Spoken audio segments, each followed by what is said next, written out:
Mmm. Ang sarap-sarap nito, ah. Tama, nakakasarap ata ng kinakain mo. Mukhang bagay sa dala kong mojito. Ito, my all-time favorite. Yema cake ni Lani Malyari. Mas pinasarap sa murang halaga. For sure, mag-i-enjoy ka. Satisfied ka talaga. Si Lani Malyari, yung kinukwento ni Ervin Dagis na nag-absent daw ng 2 days dahil maraming order. Yan ba yung Yema cake niya? Mukhang kasarap-sarap no?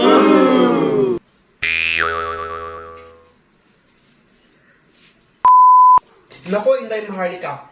Fake news yun. Alam mo naman yun si Ervin Dagis. Naku ha.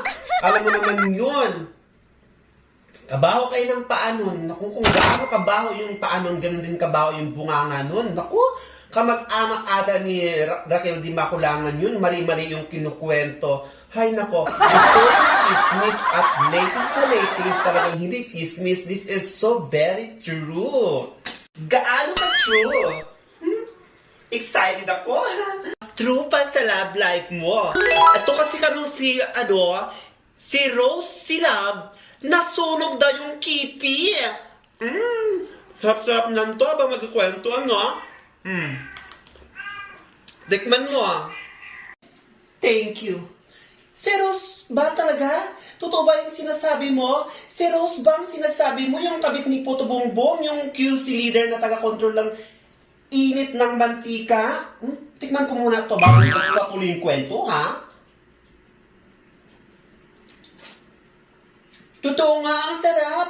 Yung tamis niya, hindi tamis ng asukal. Talagang ramdam mo yung yemak. Ang sarap-sarap talaga. Ay, nako, iba siya.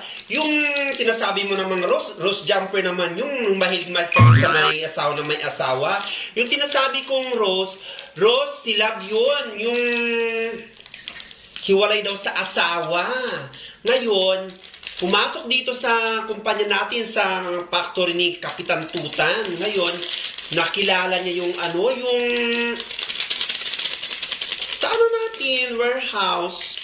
Yung taga-deliver ng fried garlic, ayun, nagkakilala sila.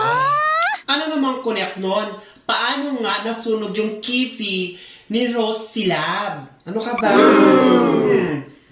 Sarap pa naman ito, pina-excite mo pa ako, ha?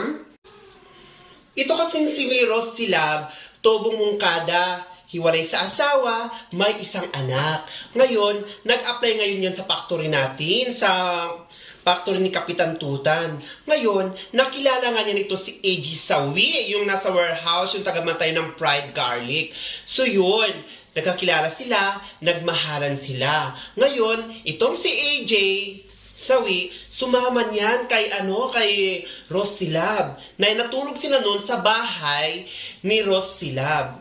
Ngayon, itong ex ni Rose Silab, nakainuman itong si AJ Sawi. Ngayon, pumayag naman itong ex na mag-boyfriend itong si Rose Sawi basta magkaroon siya ng access sa anak niya. Ngayon, nagkataon na humahanap lang para ito ng tiyempo. Nahuli niya yan na magkatabi at hubot-hubad itong si AJ at si Rose. Kaya yun, kumuha siya ng unleaded ba yun? Naku! Binuhos yun sa babae. Kaya yun, nasunog. Lechon na lechon. Yun ang nangyari. Kaya nasunog yung kifi. So, lechon at lechon talaga? Totally, hindi pa siya lechon na lechon. Kasi ang chismis, nawawala daw yung apple. Charot lang po. Dinadaan mo ako sa kwento, ha? Yung Yema cake ko, ubos mo na, ikaw magbabayad niyan. Bayaran mo yan. Sarap kasi kaya hindi po pigilan ako. Pinatikim mo lang pala ako. Saan ba mabibili ito? Sige, pahig na ako, bayaran ko ito.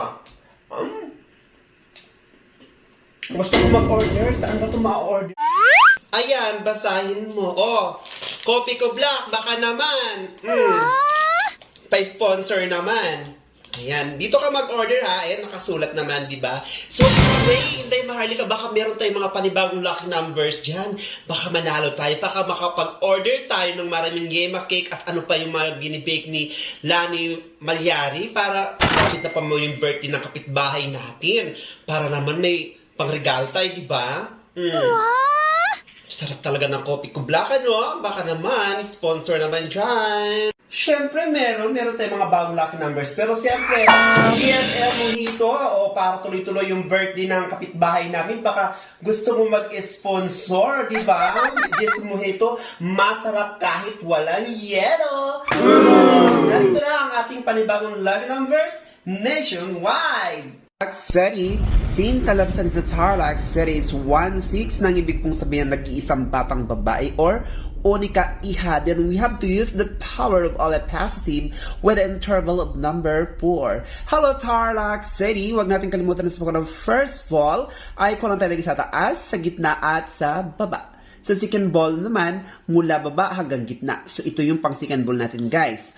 Pwedeng parehong taas, parehong gitna at parehong baba. So tip number 1 to the province of Tarlac City is number 10, 11, 10, 15, 10, 18, 10, 19, maging ang 17, 23, 13, 22, maging ang 18, 19, or number 422. So good luck and God bless to the province of Tarlac City and all the provinces of the Philippines nationwide.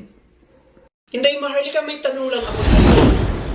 Bakit yung mga pangalang Rose, kung hindi sila ginagawang kabit, hinihiwalayan?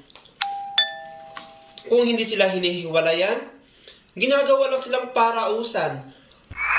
Tingnan mo si Rose yung sa Titanic. Di ba, binugbubog lang siya ng boyfriend niya, kaya naghanap siya ng iba? Bakit kaya ganun yung mga pangalang Rose? Ano? Baka nagkataon lang naman. Hindi naman lahat ng Rose ganun yung mga nangyayari. Pero alam mo ka, simple yung Rose, maganda lang yun pero maraming tinik. It means, bago mo maabot yung bulaklak ng rosas, marami ka pang tinik na pagdadaanan. So, here's your question. Saan pinakamagaling ang Pilipino? Dalawa ang sagot? Dalawa lang? Alam ko na! Sa pagiging judgmental at pagiging chismosa. Di ba?